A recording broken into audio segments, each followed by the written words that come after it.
Jadi hadirin yang dirahmati Allah sekalian, baru-baru ini ada beberapa orang yang selama hari ini kita sedia maklum, kita kenal dah mereka ni. Mereka ni bukan daripada kalangan ahli-ahli sufi, dan mereka juga bukanlah pengamal-pengamal tarikat, dan mereka ni bukan ahli tasawuf. Bahkan yang kita duk baca tulisan-tulisan, duk dengar kuliah-kuliah, baca buku-buku mereka ni sering menghentam tasawuf, tarikat, sufi. Sama ada secara terus, terang-terang, ataupun secara sindiran, secara tak langsung, secara tersirat. Tiba-tiba mereka ini dia boleh buat seminar tasawuf dan tarikat. Orang yang selama hari ini duk tolak, tiba-tiba buat seminar tasawuf dan tarikat. Dia mesti ada sesuatu. Jadi dalam seminggu dua ni dia buat urusan dengan ni lah. Jadi saya kumpulkan tulisan-tulisan ini supaya kita semak. Salah satunya kita dah sentuh sebelum ini, iaitu Maulana Asri bicara tarikat tasawuf. Jadi kita tak hurai panjang dah yang tu nanti. Cuma ni masukkan semula saja.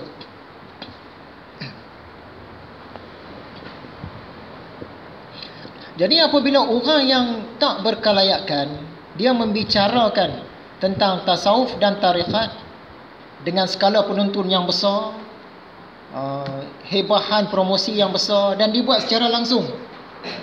Jadi terfikir dalam kepala kita, mereka buat seminar ni nak perjuangkan tarikat kah, ataupun sebenarnya nak menjatuhkan tarikat? Kita mesti terfikir macam tu. Jadi mereka nak jatuhkan tarikat secara terang ataupun secara halus. Jadi mula-mula kita kena faham, Islam ni benda baik, kan? Agama Islam benda baik. Tarikat dan tasawuf ni pun benda baik juga. Dua-dua pun benda baik. Katalah satu hari ada orang ni bukan orang Islam.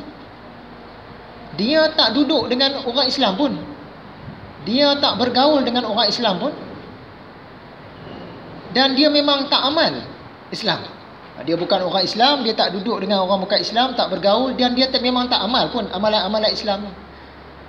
Bahkan dia tu selalu juga dia duk hentam Islam. Tiba-tiba satu hari, orang ini dia buat seminar Iman dan Islam, antara ketulinan dan kepalsuan. Macam mana pandangan dia? Dia bukan orang Islam, tak bergaul dengan orang bukan Islam. Orang-orang Islam pun tak tahu dia tu. Dia tak amal Islam pun. Dan sering pula menolak, tiba-tiba dia buat nak cerita tentang Islam. Dia nak menyokongkah ataupun dia nak memperlecehkan sebenarnya. Jadi dapat gambaran di situ. Dah tentu sangat bermasalah apabila orang yang bukan Islam, dia tak ada tahu apa-apa tentang Islam, tiba-tiba nak buat seminar. Dah tentu akan banyak masalah, akan banyak kesalahan maklumat dalam seminar dia yang dia sampaikan, dan akan ada kekeliruan maklumat yang banyak tentang Islam. Samalah dengan seminar tasawuf ni. Selama hari ni tak tahu pun mereka ni pengamal tarikat. Dengan tarikat mana, aktif di mana, yang kita tahu duk tentang. Tiba-tiba buat seminar tentang tasawuf dan tarikat. Jadi kena hati-hati. Kita ambil tamsilan. Satu orang hamba Allah ni, dia ni penoreh kita. Dia bukan nelayan. Kerjaya dia bukan nelayan. Dia pun tak duduk dalam masyarakat nelayan. Dia tak berkawan dengan orang-orang nelayan. Cuma sesekali, sebulan sekali dia pergilah tepi laut pancing ikan. Dia penoreh getah, bukan nelayan, tak bekerja sebagai nelayan, tak duduk kampung nelayan, tak duduk pekan nelayan, tak bergaul dengan orang-orang nelayan. Tiba-tiba satu hari dia buat promosi seminar tentang nelayan dan perikanan laut dalam. Macam mana tu? Dia bukan nelayan, dia penoreh getah. Kalau tanya orang nelayan, tak tahu. Masa bila dia jadi nelayan? Siapa pun tak tahu dia dalam dunia kenelayanan ni. Memancing tepi laut ada sebulan sekali. Tiba-tiba dia buat satu seminar nelayan dan perikanan laut dalam. Macam mana tu? Apa maklumat yang akan dia sampaikan? Dia tak ada ilmu pun, tak ada pemahaman, tak ada penghayatan tentang nelayan laut dalam ni. Jadi rasa-rasa boleh pakai kalau cakap dia tu? Tak boleh pakai. Tapi bagi orang-orang yang jahil tentang nelayan, mereka akan sanjung. Oh, hebat loh. Hang Penoreh Getah boleh buat seminar tentang nelayan dan perikanan laut dalam. Oh, memang hebat lah. Jadi dalam kalangan sama-sama Penoreh Getah, duk angkat dia tu. Hebat kawan kita ni. Kan? Tapi yang orang-orang nelayan, ni siapa dia ni? Kan? Dia cerita apa ni? Kan? Ini bawah punya ni. Kan? Dia duk cerita pancing tepi laut kan? Nelayan laut dalam nak pergi berhari-hari, lepas tu baru balik. Dia tak pernah pergi pun. Dia duk mancing tepi laut saja. Jadi bagi orang-orang dia, mereka akan angkat. Oh, hebatlah. Walaupun dia Penoreh Getah, tapi dia cerita pasal nelayan laut dalam memang handal. Tapi bagi orang-orang yang memang dah kenal dunia kenelayanan dan laut dalam ni, kan, akan memperlekehkan dia lah. Dalam hati duk gelak lah. Misal apa dia cerita ni kan? Bukan taraf dia. Macam itulah dengan orang yang buat seminar tasawuf dan tarikat ni.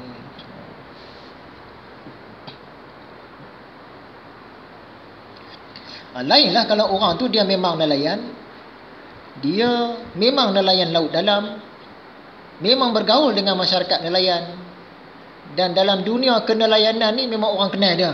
Oh, dia tu memang handal lah, orang lama dah. Dia buat seminar lain lah. Itu lain lah.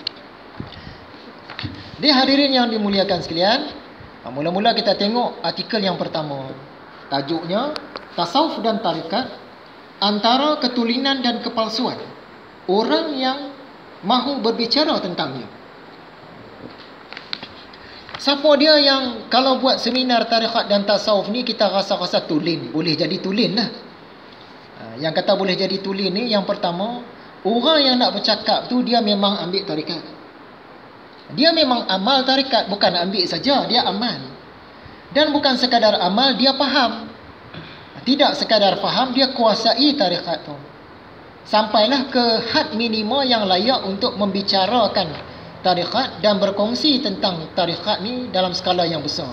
Maksudnya, dia ni memang orang yang ahli. Ahli ni maksud dia berkemahiran. Bukan macam ahli yang kita faham. Tak ahli apa ni? Ahli Kadet Bersatu Malaysia. Itu ahli anggota. Bila kata ahli ni berkemahiran. Maksudnya dia memang orang yang berkemahiran. Bukan ahli biasa. Bukan peserta tarikat. Dia boleh huraikan dengan baik sekurang-kurangnya selok-belok satu tarikat yang dia pegang. Sekalipun dia tak sampai ke peringkat yang tertinggi.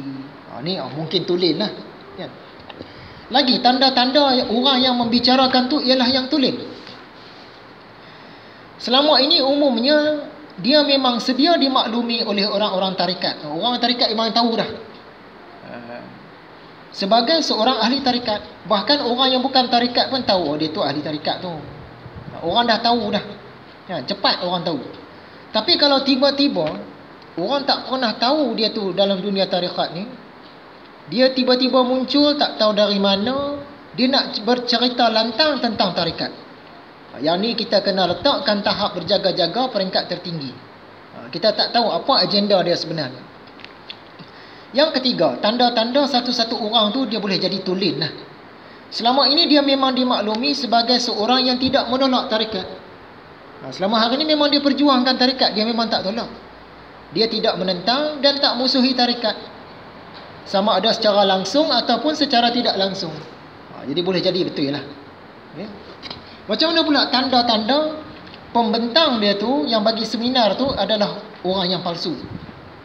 Satu, dia tu tidak mengambil mana-mana tarikat. Apa tarikat pun tak ambil. Tiba-tiba nak buat seminar tentang tasawuf dan tarikat. Yang mana tulen, yang mana palsu. Dia tarikat, dia memang tak pernah ambil. Macam mana dia nak cerita? Dari mana dia nak dapat ilmu? Ini pelik. Dia tak pernah ambil mana-mana tarikat. Dia nak cakap tentang hal ehwal tarikat. Dah tentulah akan ada maklumat yang salah dan maklumat-maklumat yang terkeliru dalam peti simpanan akal dia. Dan maklumat yang ni lah, yang salah, yang terkeliru ni yang akan dia keluarkan, dia hidangkan kepada orang awam. Dia cerita pula kepada orang yang memang tak tahu tentang tarikat. Jadi mereka akan percaya. Oh macam ni rupanya. Macam nelayan tadi lah. Dia tak pernah pergi laut dalam pun. Tapi dia cerita kepada orang-orang yang tak pernah pergi laut dalam. Oh laut dalam sana macam ni, ada ikan duyung semua ceritakan. Orang itu, oh betul lah. Percayakan dia.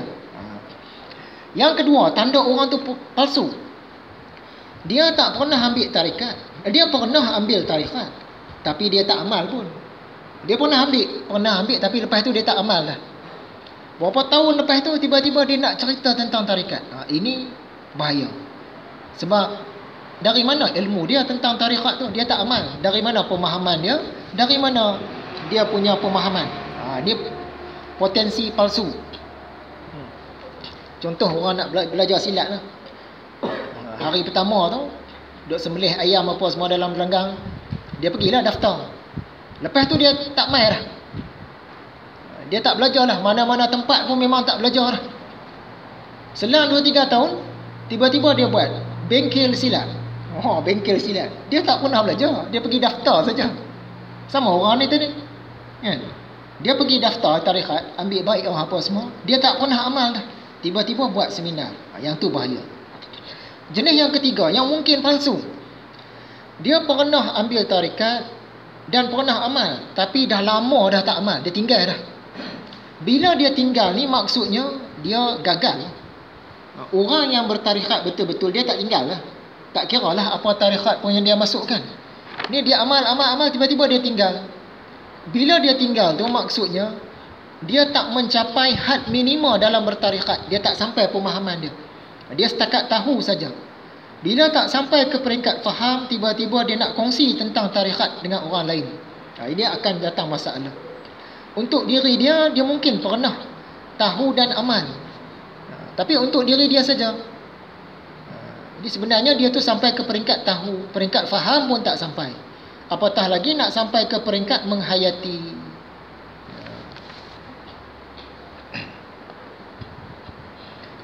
Pernahkah jadi nelayan laut dalam? Pernah lapis sekali dua. Bila sekali dua pergi jadi nelayan laut dalam, tiba-tiba nak buat bengkel, nak buat seminar, nak buat forum tentang nelayan laut dalam, dia nak bercakap. Rasa-rasa apa ilmu yang dia ada? Tak ada. Baru pergi sekali dua, orang bertahun-tahun pergi pun orang tak berani lagi nak cerita kan. Kita amal tarikat 20 tahun. Buat seminar tarikat boleh? Tak berani lah. 20 tahun dah tu. Ini dia ambil dulu sekejap, lepas tu dia tak amal, dah tinggal, dia tolak, dia tentang semua, tiba-tiba seminar tentang tarikat. Itu bahaya. Ada orang yang dia amalkan tarikat tapi tak sampai ke peringkat faham, dan dia tak kuasai hal ehwal tarikat tu pun. Maksudnya dia tidak disahkan sebagai ahli. Dia tak berkemahiran, sekadar tahu peringkat-peringkat bawah saja, sebagai ahli biasa, sebagai peserta saja. Jadi pengetahuan sebagai ahli biasa, sebagai peserta sangat terbatas.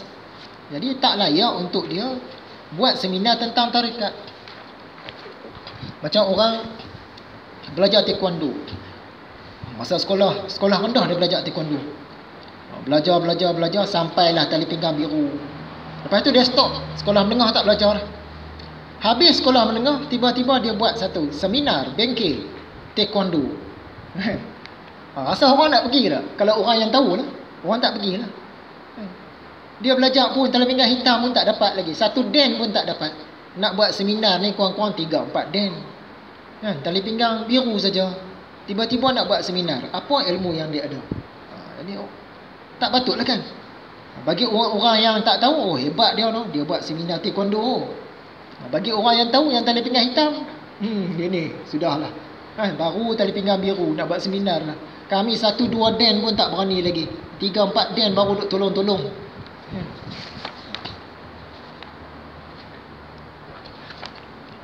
Satu jenis lagi yang mungkin palsu. Muka surat 2. Orang yang pernah lihat, pernah baca, pernah dengar, pernah tonton, atau pernah ikut mana-mana perkumpulan, pernah ikut mana-mana ajaran yang bermasalah, yang mengaku sebagai tarikat.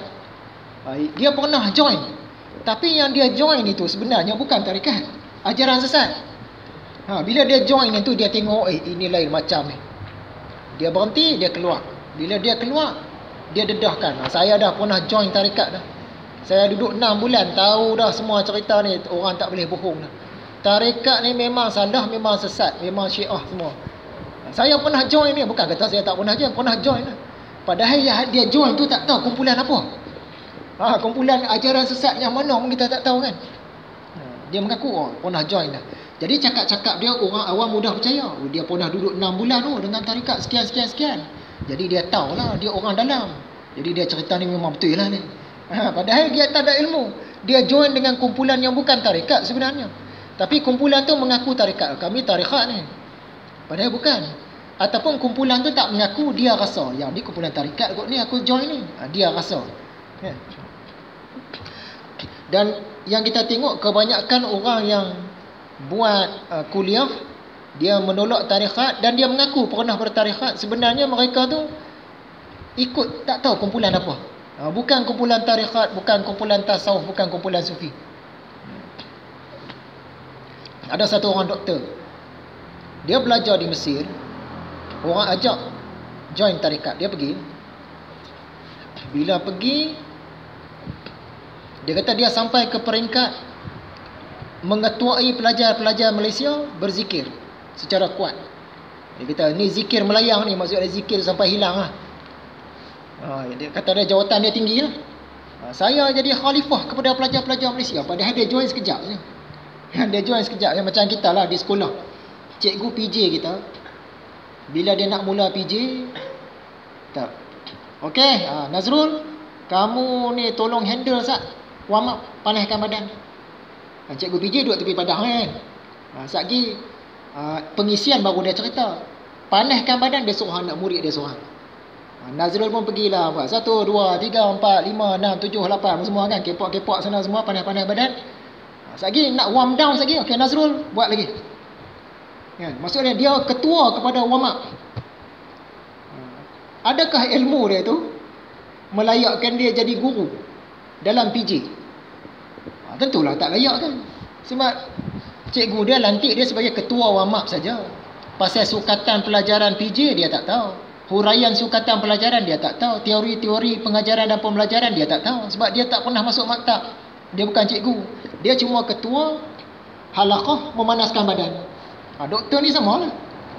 Doktor ni kata saya ketua pelajar-pelajar Malaysia dulu ni. Yang dalam bidang kedoktoran ni. Jadi khalifah zikir. Maksud dia saya tahu banyak lah tentang tarekat. Padahal dia ketua khalifah zikir tu saja. Tak sampai ke mana pun. Jadi bila dia kata dia bekas ketua khalifah tarekat, orang yang tak tahu ni kata, oh dia jawatan tinggi dulu ni. Padahal jawatan biasa, warm up je. Tak tahu apa pun. Ketua warm up saja, bagi panas badan.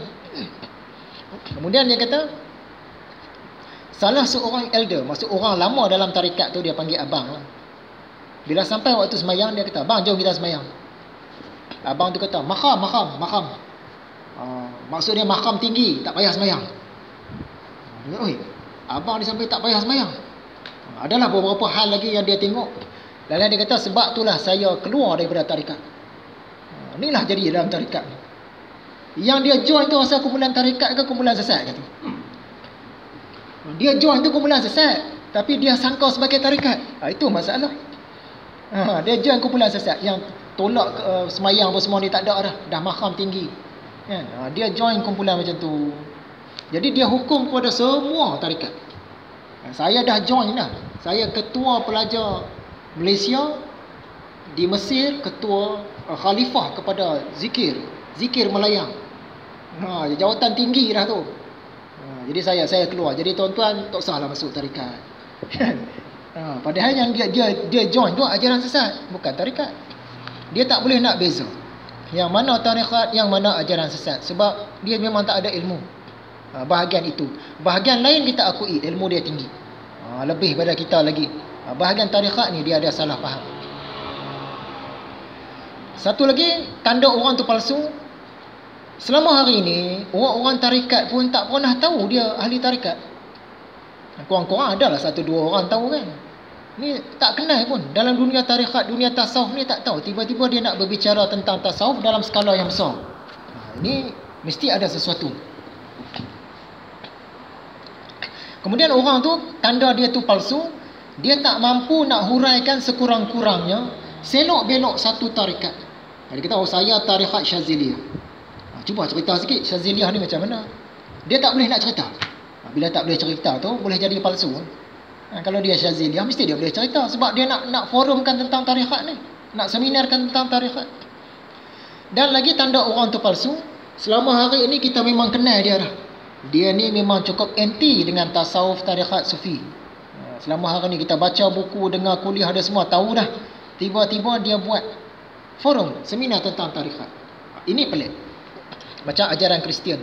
Selepas Nabi Isa diangkat oleh Allah, yang tinggal anak-anak murid dia, 12 orang Hawari. Yang ni lah dia punya penyebar-penyebar. Maksudnya yang layak menyebar. Yang ni lah, yang lain-lain tu orang biasa. Ada 12 orang. 12 orang ni dia menyebarkan agama Nasrani ni secara senyap-senyap. Menyorok-menyorok, sembunyi-sembunyi. Tak boleh didengar oleh pemerintah. Pemerintah tahu saja mereka ni akan kena tangkap, kena siksa, kena kerat, kena salib, macam-macam siksaan. Jadi yang anak murid yang Hawari ni menyorok-nyorok. Sungguh pun dalam keadaan menyorok-nyorok, sebarkan ajaran Nasrani, makin lama makin ramai orang. Ramai yang ikut sebab dia kebenaran. Jadi pemerintah ni tak boleh jadi ni. Sungguh pun kita duk tekan, duk bunuh, duk penjara, duk sebat, semua ni makin kuat pula orang terima ajaran Nasrani ni. Macam mana cara dia? Ada satu orang nama dia Paul. Kalau di Indonesia kita sebut Paulus. Biasanya orang Kristian sebut Saint Paul. Dia ni asalnya bukan murid kepada Nabi Isa. Bukan murid kepada Yesus. Dia penentang. Dia yang duk report, duk suruh orang tangkap, duk suruh bunuh, duk suruh salib, suruh kerat. Dia lah mula-mula. Dia duk tekan. Lagi dia tekan, lagi kuat orang peluk ajaran Nabi Isa. Walaupun Nabi Isa dah tak ada di bumi dah masa tu. Tak ada di dunia dah masa tu. Jadi dia punya strategi tak berjaya. Bila strategi macam tu tak berjaya, dia guna cara sebaliknya. Satu hari tiba-tiba dia kata dia dapat wahyu. Dia dapat wahyu bertemu dengan Roh Kudus dan sekarang ni dia menganut ajaran Nabi Isa. Cara dia. Tu yang rosak agama Kristian tu. Agama Nasrani. Sebagai orang yang bukan beragama Nasrani, dia duk tekan, tengok makin kuat, tukar strategi. Dia tunjuk dia pula pengikut Nabi Isa. Bila dalam keadaan macam tu, orang kata, oh baguslah Saint Paul. Dulu dia duk menzalimi penganut agama Nasrani. Sekarang ni dia pula jadi tokoh utama. Jumpa Roh Kudus. Dapat wahyu. Buat kitab-kitab lagi. Sebab tu dalam kitab Perjanjian Baru tu, yang gospel, yang Injil tu ada 4. Yang lain tu banyak lagi. Kebanyakan tu Saint Paul yang duk tulis. Orang duk percaya. Jadi bila dia buat strategi macam tu berjaya. Yang ajaran yang sahabat Nabi Isa 12 orang bawa ni makin lama makin turun. Ajaran Kristian yang dia bawa makin lama orang makin terima. Sebab ajaran Kristian dia 3 Tuhan. Ajaran Kristian yang dibawa oleh para Hawari 1 Tuhan. Nabi Isa bukan Tuhan. Tapi dia pandai. Jadi orang yang seminar tarikat ni dia macam tu lah. Selama hari ni puluh tahun duk hentam, duk tekan, duk belasah kata sesat lah, Syiah lah, Ahbas lah, macam-macam kata tak boleh jadi. Tengok makin kuat pula ni orang duk ikut tarikat ni. Sekarang apa kata kita pula cerita tarikat? Style dia macam Saint Paul. Itu zaman selepas Nabi Isa diangkat. 300 tahun selepas tu, pemerintah Rom lah, dia tengok makin ramai orang ikut agama Nasrani. Yang betul itu ada ajaran Arian. Maksudnya daripada sahabat-sahabat Nabi Isa ni ada juga saki-baki. Secara gelap-gelap jalan belakang pun ada juga. Makin lama makin ramai. Jadi emperor pemerintah ni kata tak boleh jadi macam ni. Emperor ni dia ikut agama Rom lama. Agama dewa-dewi. Rakyat dia makin lama makin ramai jadi Nasrani, tak boleh jadi. Dia kata sekarang ni isytiharkan dia masuk agama Nasrani, agama Kristian. Dia isytiharkan dia masuk Kristian. Masuk betul ke tidak tak tahu. Jadi bila dia masuk Kristian, rakyat dia semua ikut. Dulu macam nak menentang kan, semua ikut. Dia nak bagi orang yang anut agama dewa-dewi ni selesa. Dia perkenalkan dia perjuangkan yang 3 Tuhan tadi. 3 Tuhan. Sebab orang Rom ni dia biasa sembah banyak dewa-dewi. Kan? Dia perkenal yang tu. Dia kata mari kita kumpul semua kitab Injil. Siapa ada kitab Injil bawa mai. Semua bawa mai. Yang mengaku 3 Tuhan pun bawa mai, yang mengaku 1 Tuhan saja pun bawa mai. Kumpul semua. Kumpul ni bukan apa, sebab kita nak satukan agama Kristian ni semua. Emperor dia akan pilih kitab mana nak pakai. Rupa-rupanya yang mana kitab yang Tuhan satu, semua buang, semua bakar. Tinggal 4 saja. 4 kitab yang kata Tuhan 3. Tu yang sampai hari ni tu, pandai emperor. Kan? Jadi tengok cara. Bila mereka tak berjaya menyerang dari luar, mereka akan serang dari dalam. Jadi seminar ni pun macam tu lah lebih kurang. Artikel yang kedua kita dah bicara dah dulu. Maulana ni dia kata semua sanad tarekat mesti melalui Sayyidina Ali. Oleh sebab itu ni fahaman Syiah. Kita tak imbas balik dah sebab kita dah jawab dah. Ternyata dia salah. Tapi sampai hari ni tak ada pun kata mengaku nak bukti ke tak ada. Jadi kita skip lah bahagian itu. Muka surat yang ke-8. Layakkah seminarkan tasawuf dan tarekat? Layakkah? Ini ada orang tanya. Datang soalan kepada saya, ada orang yang diragui sebagai berfahaman ataupun cenderung Salafi Wahabi B64. Virus 6 beradik kan. Mereka ni cenderung Salafi Wahabi dan mungkin Salafi Wahabi pun tiba-tiba buat seminar tentang tarekat. Macam mana kita nak tahu mereka ni layak nak seminarkan tentang tarekat ni? Ada ilmu kah? Ada pemahaman kah? Ada pengalaman kah? Ada penghayatan kah tentang tarekat ni? Kan? Ataupun mereka ni sekadar main cedok-cedok saja, dengar-dengar, baca-baca, tonton-tonton, agak-agak, tuduh-tuduh dan sebagainya. Macam mana nak tahu? Jadi nak tahu ni susah. Berikut adalah sedikit jawapan ni sebagai antara usaha. Kalau boleh kita tanya siap-siap soalan-soalan berikut, baru kita tahu mereka ni layak ke tidak bicarakan tentang tarekat. Kalau tak boleh tanya, kita kaji sendiri. Dan kalau terbukti mereka ni tak layak, tak payah pergilah.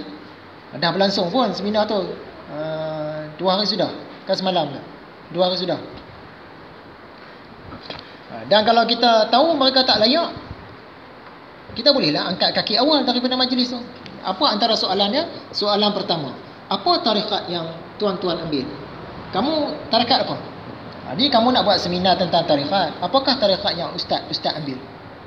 Kalau dia kata saya tak pernah ambil apa-apa tarekat, maksudnya kita boleh balik. Dah tentu dia tak ada ilmu tentang tarekat, dia tak pernah ambil apa-apa tarekat, tiba-tiba nak seminarkan tarekat. Dah tentu dah. Kita boleh angkat kaki lah. Maksud dia tak layak lah tu. Ataupun dia kata saya pernah ambil tarekat. Perkataan pernah, bila kata perkataan pernah, sekarang ni dia berhenti, maksudnya dia pernah gagal. Dia gagal dalam bertarekat. Jadi orang yang gagal dalam satu-satu bidang tu, tiba-tiba dia nak bicarakan tentang bidang tu dalam skala yang besar, nak mengajar orang pula. Yang ni pun kita boleh angkat kaki awal. Dah tentu dah tak boleh. Contohlah satu orang ni dia kahwin. Dia kahwin perkahwinan dia gagal. Kahwinlah 2 tahun, dalam 2 tahun je teruklah kahwin.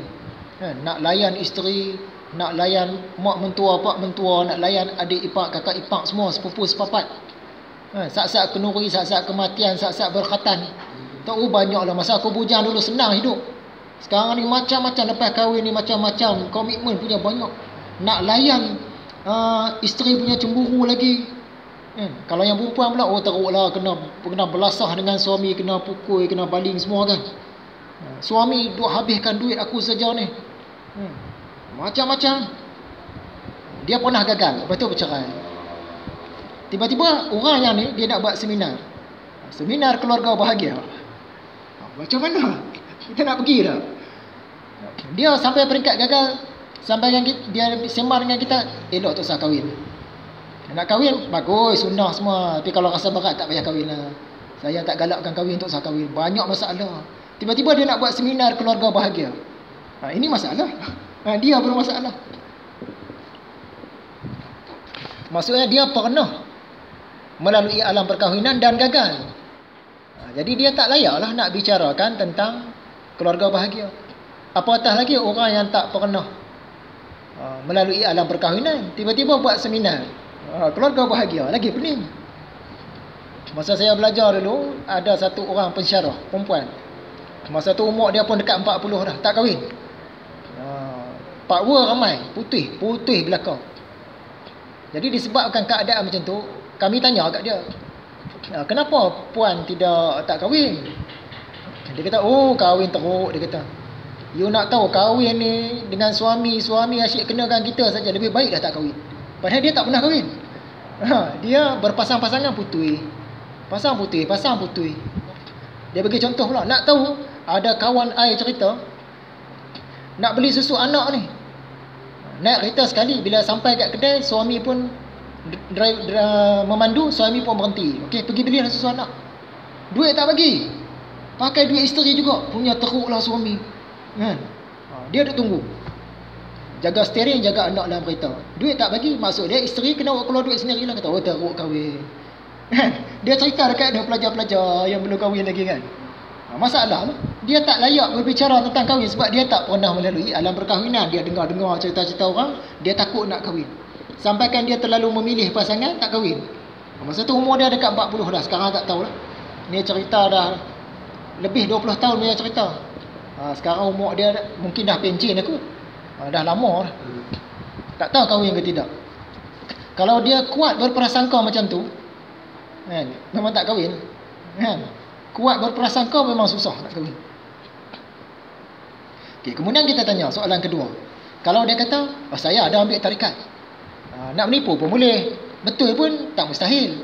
Tanya soalan kedua. Bila kamu ambil tarikat tu? Tak kira lah dia tipu ke tak tipu ke. Sebab maklumat ni kita nak pakai. Soalan ketiga. Ya, jadi tuan pernah bertarikat. Dah ambil tarikat. Di mana ambil? Maklumat ni nak pakai juga. Soalan keempat. Yang ni baru kita gabung. Pernah ambil. Dah tahu dah di mana. Ada kata, saya ambil di India. Saya ambil di Kelantan. Saya ambil masa belajar di Jordan dulu. Okey, tak apalah. Siapa nama mursyid? Ataupun siapa wakil mursyid yang membimbing anda dalam tarikat itu? Tanya yang tu. Yang ni dia pening sikit lah. Kalau dia tak bersedia, dia pening lah. Nak jawab siapa ni? Kalau dia bagi satu nama, kita boleh kaji. Lepas tu kita boleh kaji. Betul ke dia belajar dengan mursyid ni? Kita boleh tanya anak murid yang lain. Kalau dia macam teragak-ragak nak cerita, oh mursyid saya zapa-zapa untuk menipu situ, tahulah dia memang tak layak lah berbicara tentang tarikat. Yang kelima, kalau betul dia bertarikat, dia sebut pula nama mursyid dia. Oh saya ambil dulu di Jordan dengan Dr. Muhammad Hafiz Al-Hashimi. An-Naqsyabandi. Ambil tarikat Naqsyabandi. Sebut nama. Tak apa. Lepas ni kami cek. Betul ke anak murid dia? Siapa nak mengaku? Betul ke? Berapa lama? Satu-satu orang tu nak jadi cikgu. Kalau dulu 2 tahun setengah. Sekarang ni 5 tahun. Baru layak jadi guru mengajar di sekolah. 5 tahun sekarang. Itu nak jadi guru. Ni nak cerita tentang tarikat dalam skala yang besar. Rasa-rasa 3 tahun cukup dah. Ni, saya pernah tarikat dulu. Sempatlah 2-3 bulan. Lepas tu keluar dah. Nampak macam merapu je. 2-3 bulan. 2-3 bulan dia bertarikat. Tiba-tiba nak seminarkan tentang tarikat. Memang tak layak. Nak jadi cikgu pun sekarang 5 tahun. Nak jadi cikgu bukan nak ajar ilmu-ilmu tarikat ni. Ilmu-ilmu yang lebih mudah lah. Ini nak ajar ilmu yang halus-halus, yang seni-seni, yang dalam-dalam. Nak seminarkan tentang tarikat. Memang bukan dia lah. Bahkan kalau dia katakan setahun pun bukanlah, susah. Dalam setahun tiba-tiba dia terus nak seminarkan tentang tarikat, bukan. Orang yang badan dia biasa-biasa, ni bukan bodybuilder, bukan ahli bina badan. Tiba-tiba dia teringin nak masuk pertandingan bina badan, Mr. Universe, peringkat antarabangsa. Rasa-rasa 6 bulan cukup kan dia bina badan dia. Daripada kosong, daripada zero, badan macam kita lah. Macam badan saya lah, kurus kan. 6 bulan nak masuk Mr. Universe ni, bulan 7. Ni bulan 1 nak start. Rasa boleh sampai ke? Tak boleh sampai punya badan dia. Dia telan ubat steroid macam mana pun tak boleh sampai. Dia mesti lama. Kena bertahun-tahun baru boleh pergi Mr. Universe. Macam tu lah dengan tarikat ni. Kalau tiba-tiba ambil tarikat 5-6 bulan, lepas tu berhenti dan nak buat seminar, memang bukanlah. Bahaya.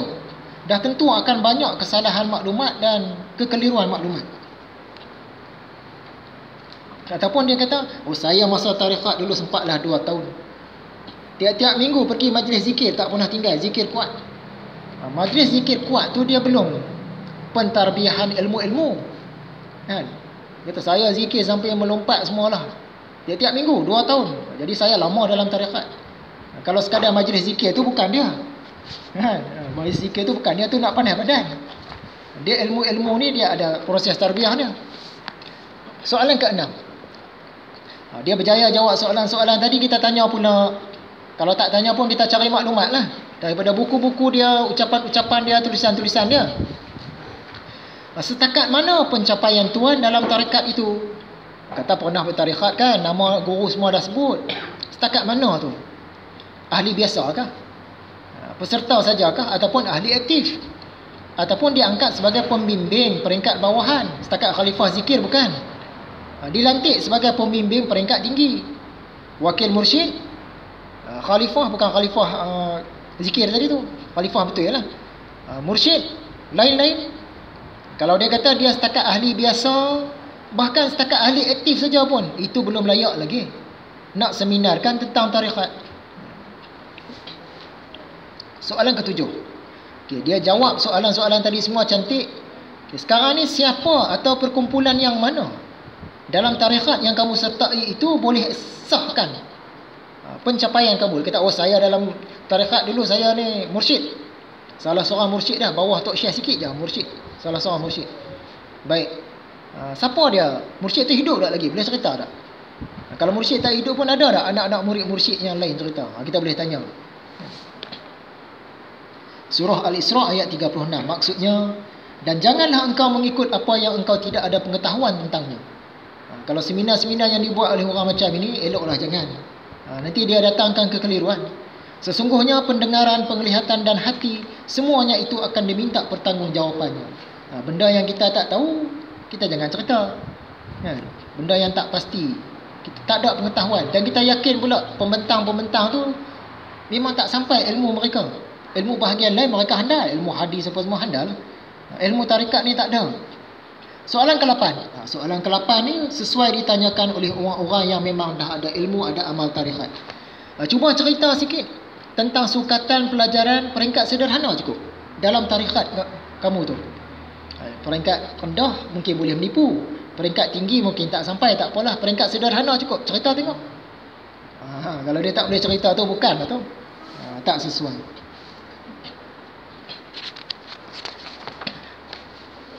Bahkan sepatutnya, muka surat 11, pada awal-awal seminar lagi, biasanya kita perkenalkan pembentang tu kan. Kita perkenalkan. Hadirin sekalian, sebentar lagi ucap utama, pembentangan utama daripada ahli panel kita yang pertama, iaitu Al-Fadil Ustaz Hidir bin Syahrul Ruslan. Saya memohon keizinan untuk memperkatakan sedikit sebanyak tentang latar belakang beliau. Al-Fadil Ustaz Hidir adalah seorang pengamal tarekat Chistiyah. Telah berpegang dengan amalan tarekat ini dan beramal dengannya daripada datuknya sejak berusia 15 tahun. Mursyidnya ialah nama sekian-sekian mursyidnya.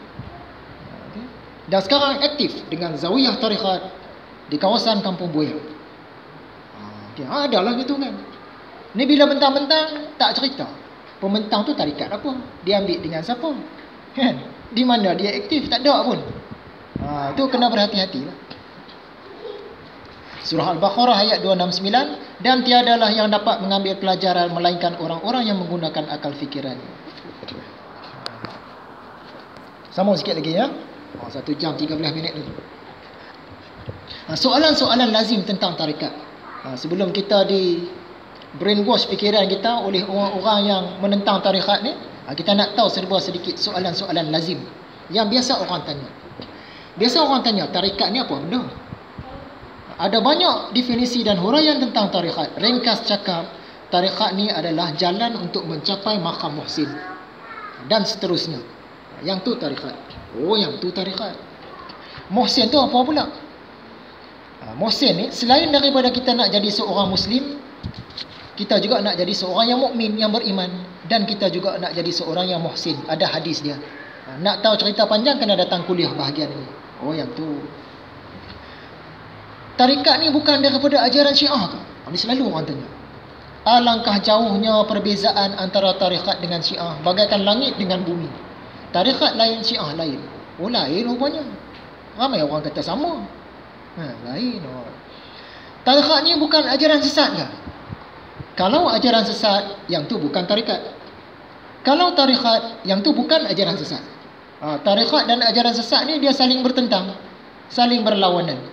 Ramai orang yang gagal membezakan antara tarikat dengan ajaran sesat. Bagi mereka, ajaran sesat itu tarikat, tarikat itu ajaran sesat. Sebab tak ada ilmu. Soalan lagi yang biasa orang tanya, oh, jadi tarikat ni bukan ajaran sesat? Kan ada banyak tarikat yang sesat. Duk baca dalam paper orang kata tarikat sesat kan? Tak pernah ada tarikat yang sesat. Yang sesat itu jelas-jelaslah bukan tarikat. Yang tarikat itu jelas-jelaslah bukan ajaran sesat. Kalau kata tarikat ni dia bukan ajaran sesat. Kalau kata ajaran sesat dia bukan tarikat. Dia tak boleh sekali. Kedua-duanya saling berbeza dan saling bertentangan. Habis tu, yang orang duk sebut tarikat sesat tu, yang itu sekadar penamaan, bukan hakikat yang sebenarnya. Contoh, kita biasa sebut hadis palsu. Yang ni hadis palsu ni, tak boleh amal, tak boleh percaya. Kenapa kita kata hadis palsu? Adakah hadis yang palsu? Hadis ni apa dia? Segala perbuatan Nabi, segala perkataan Nabi, segala pengakuan Nabi, segala sifat-sifat Nabi. Yang tu hadis. Ada tak hadis yang palsu? Mana ada hadis palsu? Tapi kenapa kita kata hadis palsu? Yang palsu dah tentu bukan hadis. Yang hadis dah tentu bukan palsu. Kenapa kita sebut hadis palsu ni hadis ni? Untuk memudahkan. Untuk memudahkan. Begitu juga dengan tarikat. Bila kata tarikat ni benda baik, dia tak ada yang palsu, tak ada yang sesat. Tapi kenapa dalam paper kata tarikat sesat? Nak mudahkan cerita. Macam hadis palsu. Yang ni bukan hadis ni hadis palsu. Kalau hadis palsu tak boleh sebut hadis. Kenapa depan kita letak hadis, belakang palsu? Hadis palsu. Hadis mana ada palsu? Perbuatan Nabi mana ada yang palsu? Sifat-sifat Nabi mana ada yang palsu? Kata-kata Nabi mana ada yang palsu? Pengakuan Nabi mana ada yang palsu? Jadi yang kita sebut hadis palsu tadi sekadar nak beza mana hadis betul, mana yang bukan hadis. Bila kita sebut tarikat sesat, sekadar nak membeza yang mana tarikat, yang mana yang bukan tarikat. Yang bukan tarikat tu disebut tarikat sesat. Jadi sebenarnya tarikat ni tak ada yang sesat. Yang sesat itu ajaran sesat lah. Kenapa ada orang yang menolak tarikat? Kadang-kadang ustaz-ustaz pun ada tolak tarikat. Jadi samalah jawapannya kepada soalan, kenapa ada orang tolak agama Islam? Profesor-profesor, doktor-doktor, pakar-pakar luar negara ni, kenapa mereka ni tak mau agama Islam? Dia tolak agama Islam. Punca dia sebab mereka tak ada maklumat yang cukup, tak ada pemahaman yang cukup tentang agama Islam. Kadang-kadang dia kaji tapi maklumat tu tak cukup, pemahaman pun tak betul. Sebab tu mereka tolak Islam. Padahal Islam benda baik. Sama juga tarikat. Tarikat ni benda baik. Jadi kenapa ustaz tu dia tolak tarikat? Pemahaman dia tak cukup, maklumat dia tak cukup. Sebab tu dia tolak.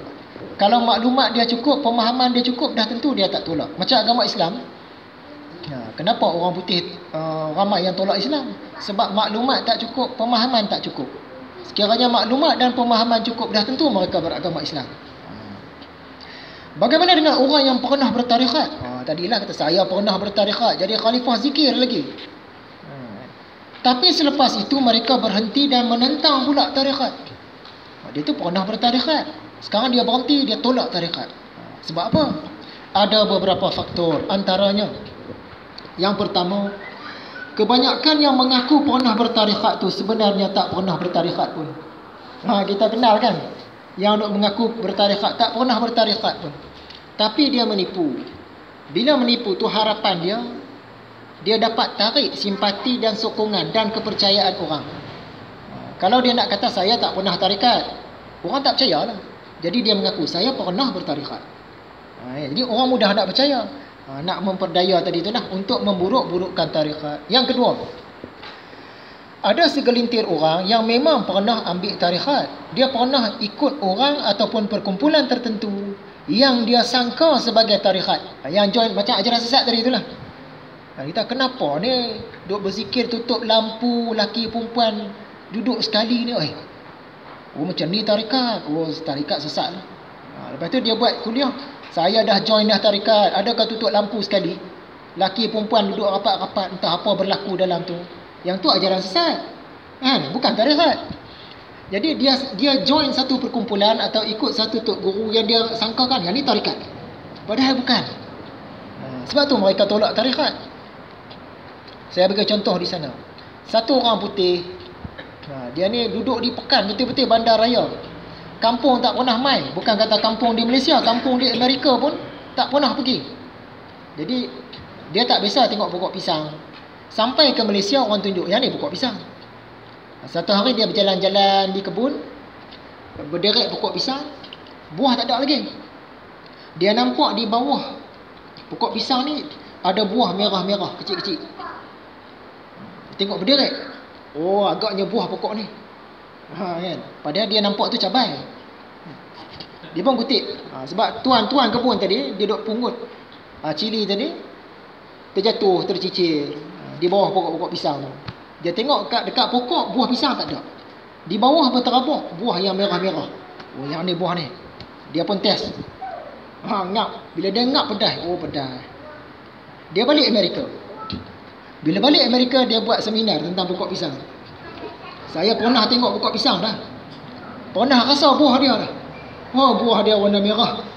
Makan pedas. Sama dengan tarikat tadi. Mereka join kumpulan yang salah dan mereka sangka itulah tarikat. Macam tadi kawan kita si John ni tadi, dia dah tersilap makan buah. Dia rasa yang tu lah buah pisang, padahal dia makan tu cili. Yang ketiga, ada segelintir orang yang memang pernah join tarikat. Malangnya dia aktif dalam tempoh waktu yang sangat singkat, macam kita cakap tadi lah. Yang keempat, ada segelintir lagi yang pernah ikut tarikat yang benar, tapi dia aktif tu di peringkat bawahan saja. Peringkat yang dalam-dalam, yang halus-halus, yang sederhana-sederhana, pertengahan dia tak sampai lagi. Sebab itulah dia keluar dan dia tolak. Ada orang yang mengaku pernah ditugaskan untuk memimpin halaqah zikir. Ini cerita doktor tadi, dalam tarikatnya. Tetapi akhirnya dia keluar juga daripada tarikat. Macam mana pula tu? Ini kita dah jawab tadi dah, selesailah. Dan yang terakhir, kita nak tahu tentang tasawuf, tentang tarikat, tentang sufi. Kita nak tanya siapa? Mungkin selamanya kita akan jahil tentang tasawuf, tentang tarikat, tentang kesufian. Apabila? Yang pertama, kita cuba nak tahu tentang tasawuf, tarikat, sufi ni dengan melihat orang-orang yang sesat, dengan melihat kumpulan-kumpulan sesat yang mengaku sebagai kumpulan tasawuf, tarikat, sufi. Kita tengok, mereka ni berzikir sampai lompat tingkap, sampai bagi luka tangan. Zikir kan siap pisau, siap-siap dah. Dalam zikir kami ni, nanti kami akan fana dan kami akan lukakan diri sendiri. Tu maksud dia peringkat tinggi dah tu.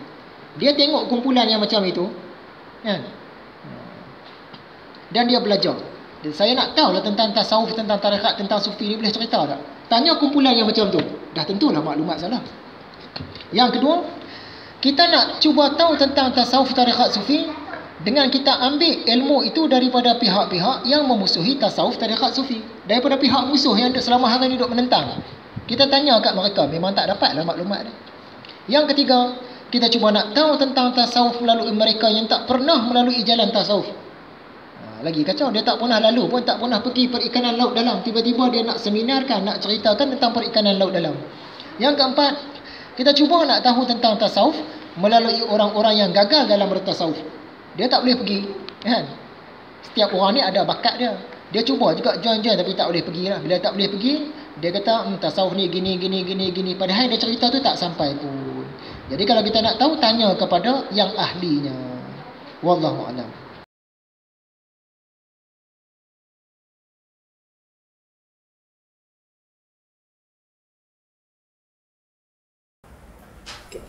Ada orang minta saya tengok satu video dia pun pendek. Kalau panjang saya pun tak tengok. Nasib baik pendek. Video ni, orang yang upload video tu dia tulis, tajuk dia Maulana Asri. Mengapa sanad tarikat mesti melalui Sayyidina Ali dan Hasan Al-Basri? Itu tajuk dia. Dan orang ni minta komentar saya. Saya pun tengoklah sebab pendek tu. Bila tengok-tengok nampak ada beberapa kesilapan lah yang sebenarnya boleh dibetulkan. Okay, antara kata Maulana Asri, orang kata dia ni handal bahagian hadis. Tapi kalau betul dia handal bahagian hadis, sepatutnya dia telitilah benda ni. Sebab cerita tentang sanad pula. Sanad ni jalan dia. Kita ambil daripada siapa? Ni ilmu ni ambil daripada siapa? Ambil daripada orang ni. Orang tu ambil daripada siapa? Orang tu ambil daripada orang ni. Sampai kepada Nabi Muhammad. Yang tu sanad tu lah. Jadi kata penceramah ni, dia cakap logat Kelantan. Okay, tarikat ini kalau mengikut ahli tarikat, okay, dia yakni ahli tarikat lah. Ahli tarikat kata semua sanad tarikat ni sampai kepada Sayyidina Ali. Dia tumpu situ. Semua sanad tarikat sampai kepada Sayyidina Ali. Ni kata ahli tarikat. Ahli tarikat mana yang cakap begitu kat dia, kita tak tahu lah. Semua kena melalui Sayyidina Ali. Semua sanad sampai kepada Sayyidina Ali, semua kena melalui Sayyidina Ali. Itu satu kenyataan dia dalam video tu. Kemudian ada kenyataan yang lain. Kalau mengikut ahli-ahli tarikat, ahli-ahli tasawuf, mesti dia, maksud dia sanad tu lah, kena lalu ikut Sayyidina Ali. Perkataan belakang dia tu penting. Tidak ada jalan lain. Kita tak ada jalan lain. Kalau sanad tarikat ni mesti melalui Sayyidina Ali. Sebenarnya dia nak kait dengan Syiah. Dia nak kait tarikat dengan Syiah. Jadi dia cakap macam ni, mudah dia nak dorong orang ke mana nak pergi kan. Pemikiran orang tu. Dia kata sanad tarikat ni mesti melalui Sayyidina Ali. Sebab saja dia nak kait dengan Syiah. Jadi, ini kata dia lagi. Jadi hak Rasulullah ajar, maksud dia ilmu tasawuf, ilmu tarikat yang Rasulullah ajar. Sebab apa Rasulullah tidak ajar kepada orang lain, tapi ajak Sayyidina Ali saja. Dia bertikar di situ. Disebabkan sanad tarikat ni semua kena lalu Sayyidina Ali. Sayyidina Ali ambil daripada Rasulullah. Jadi kenapa Sayyidina Ali saja? Tak layak belakangkah sahabat-sahabat Nabi yang lain tu? Pernyataannya yang seterusnya, pengaruh Syiah lah tu. Dia kait dengan Syiah. Dan kenapa kumpulan-kumpulan tarikat ni sanad mereka semua melalui Sayyidina Ali? Syiah lah tu. Kan? Dia memang tak suka ya, tarikat tasawuf ni. Pengaruh Syiah lah tu. Itulah orang panggil pengaruh Syiah dalam tasawuf, dalam tarikat, kata dia. Video dia ada lagi dalam YouTube. Mereka tak padam lagi, boleh dengar pun. Sebab dia mesti melalui Sayyidina Ali.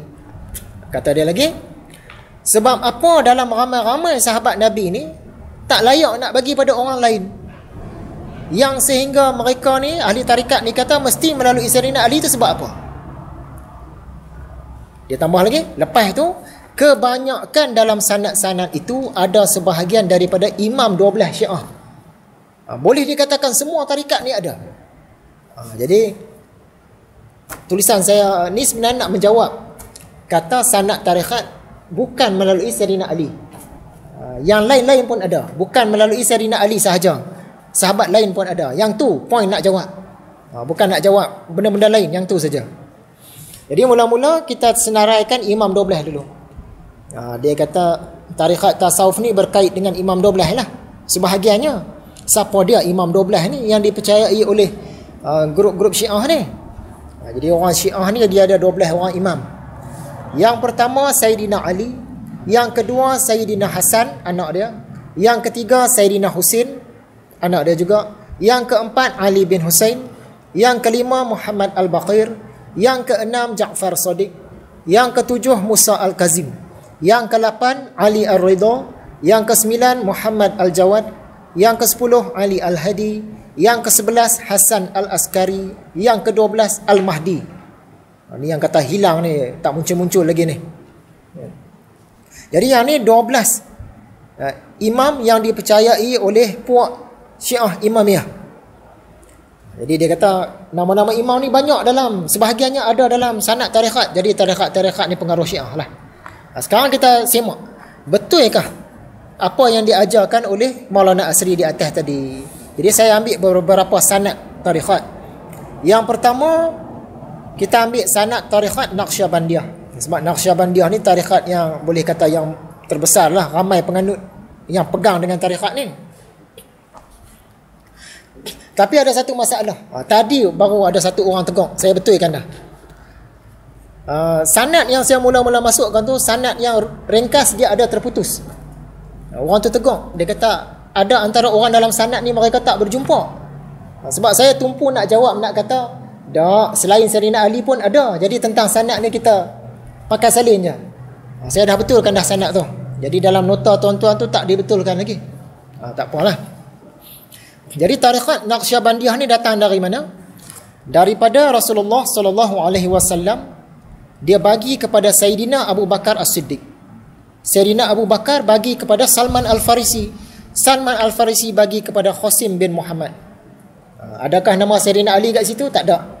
Sebab tarikat Naqsyabandiyah ringkas cakap daripada Sayyidina Abu Bakar. Dia bukan melalui Sayyidina Ali. Jadi tertolaklah yang kata-kata dakwaan Maulana Asri tadi tu. Dia kata sanad tarikat ni tidak ada jalan lain.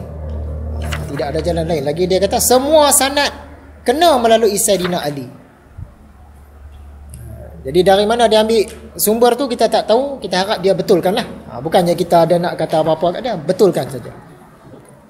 Jadi yang tertinggal di situ kan, daripada Rasulullah kepada Sayyidina Abu Bakar, Sayyidina Abu Bakar kepada Salman Al-Farisi, Salman Al-Farisi kepada Qasim bin Muhammad, Qasim bin Muhammad kepada Ja'far Shadiq. Selepas Ja'far Shadiq ni ada 3 lagi. Ja'far Shadiq kepada Musa Al-Kazim. Musa Al-Kazim. Musa Al-Kazim pula dia bagi kepada Ali Ridha.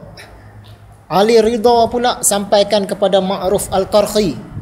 Musa Al-Kazim kepada Ali Ridha, kepada Ma'ruf Al-Qarhi.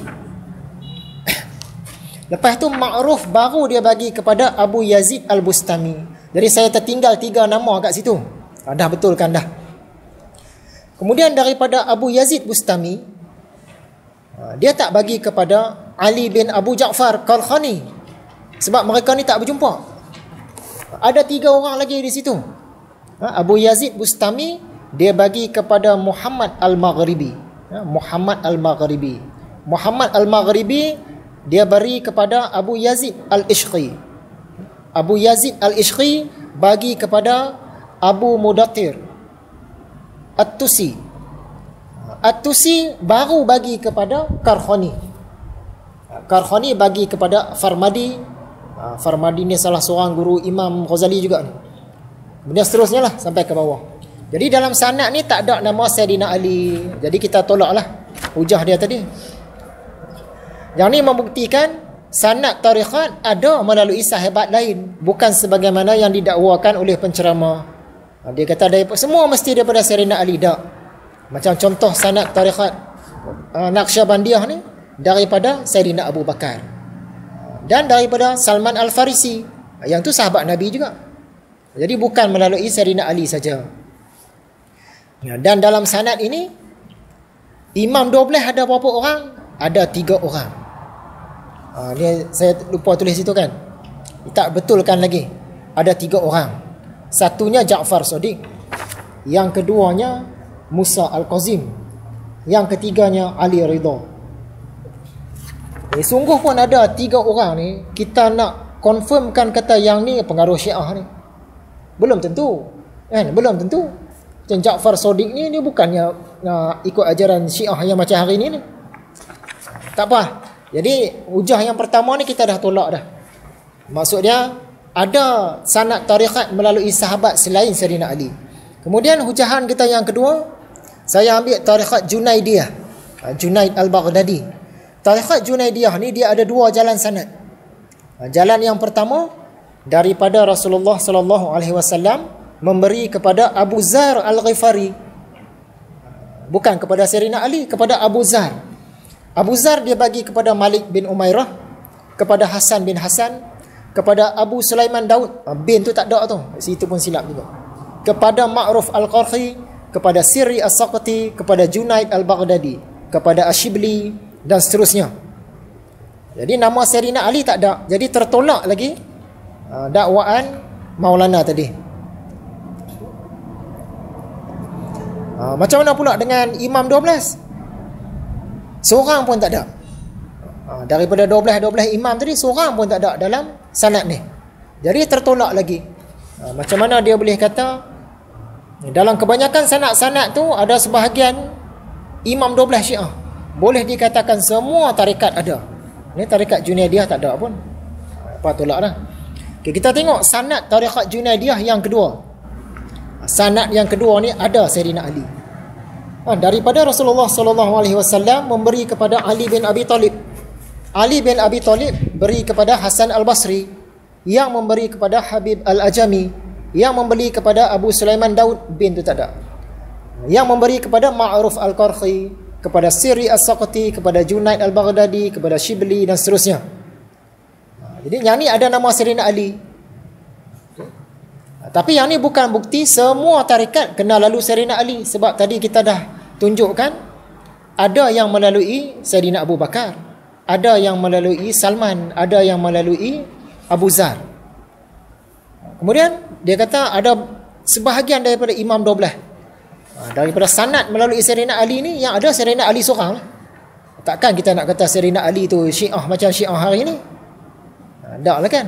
Jadi tertolak juga dakwaan dia. Huraian yang ketiga, sanad tarekat Ghazaliyah. Daripada Rasulullah SAW kepada Huzaifah al-Yaman. Huzaifah al-Yaman memberi kepada Hasan al-Basri. Hasan al-Basri memberi kepada Habib al-Ajami, kepada Daud at-Ta'i, kepada Ma'ruf al-Qarhi, kepada Siri as-Saqati, kepada Junaid al-Baghdadi, kepada Abu Sa'id al-Arabi, kepada Abu Talib al-Makki dan seterusnya. Ada melalui Sayyidina Ali? Tak ada. Jadi tolak satu hujah dia. Ada tak nama Imam 12? Seorang pun tak ada. Tolak lagi hujah dia.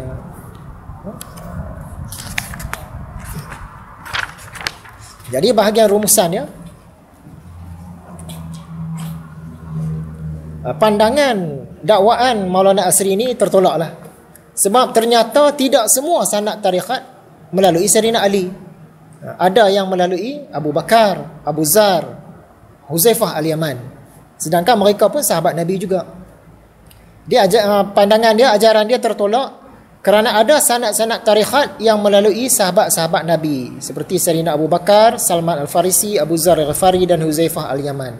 Yang ni yang kita tahu, yang kita tak tahu mungkin ada lagi. Kemudian dia kata kebanyakan dalam sanad-sanad tu ada sebahagian daripada Imam 12. Boleh dia katakan semua tarekat ni ada. Kita tengok sanad-sanad tadi tak ada pun.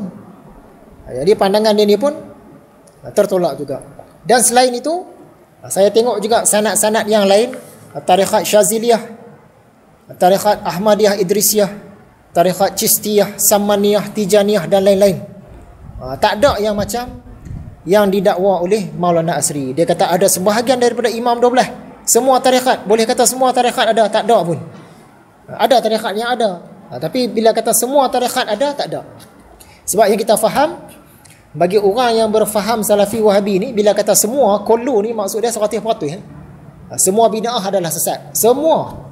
Bukan 99%. Jadi bila dia kata semua tarekat ada, 100% lah yang kita faham. Ikut pemahaman dia, pegangan dia. Jadi salah juga. Jadi tertolak lah. Jadi sungguh pun ada dalam tu nama Sayyidina Ali lah, nama Hasan Hussein Jaafar Sodiq. Adakah ni menunjukkan pengaruh Syiah? Belum tentu lagi. Jadi kita tak boleh nak mudah-mudah buat tuduhan kata tarekat ni semua melalui Sayyidina Ali, ada Imam 12 di dalam sanad dia, pengaruh Syiah. Dia bukan dia.